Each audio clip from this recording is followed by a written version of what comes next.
आप सभी का मंगल हो प्यारे बच्चों। एक बात पर नोट कर लीजिए, तासीर तासीर की वैसे तासीर क्या होती है किसी व्यक्ति की, जो क्या कहते हैं, उसका अर्थ ये हुआ कि जो व्यक्ति का नेचुरल गुण होता है, मतलब जो गर्भ से जो उसके संस्कारों के द्वारा जो गुण होता है।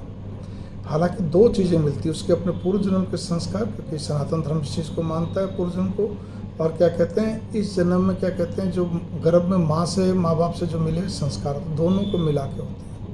तो एक तासीर उसकी ऐसी रहती है कि वो तासीर चाहे कितना भी बड़े लेवल पे चला जाए या कुछ भी पढ़ाई कर ले, कहीं भी रह ले, कहीं कुछ कर ले, वो तासीर उसकी जाएगी नहीं कभी भी।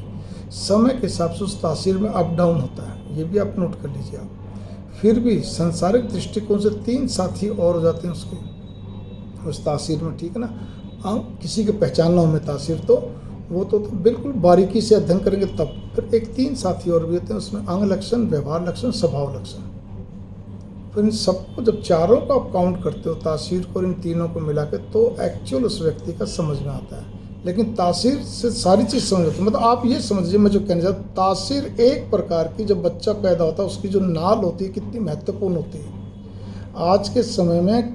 मतलब नाल को मैं भूल गया क्या बोलते हैं इंग्लिश में, जो बच्चे का जो जुड़ा रहता है माँ के गर्भ से, ठीक है ना, वो एक मतलब एक धागा जैसा होता है जैसा भी, तो वो क्या कहते हैं काट दिया जाता है, तब वो बच्चा माँ के उससे मतलब अलग होता है, नहीं तो जब तक वो जुड़ा वसा रहता है। तो भावना यहाँ पर उसके लिए कई बैंक बने हुए हैं कि जी आपका हम कहते हैं वो रख देते हैं, इसके अंदर आप हमारे को बताइए इतना पैसा साल का लगेगा।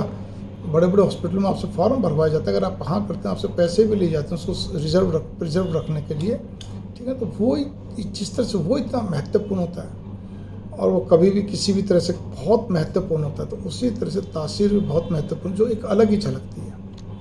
यहाँ पर मैं इतनी देर में जो बोलने जा रहा हूँ वो ये बोलने जा रहा हूँ कि तासीर व्यक्ति की, वो चाहे अगर उससे कभी भी जाने अनजाने में भी कोई बहुत बड़ी गलती हो जाए, बहुत बड़ी, छोटी नहीं बहुत बड़ी, तो जो व्यक्ति दूसरा व्यक्ति उसकी तासीर समझता है वो एक ही बात बोलेगा, ये व्यक्ति कभी भी ऐसा गलत कर नहीं सकता, और अगर इससे हो भी गया तो कुछ जाने अनजाने में हुआ है, मजबूरी में हुआ है। ये है गुडविल, ये है तासीर।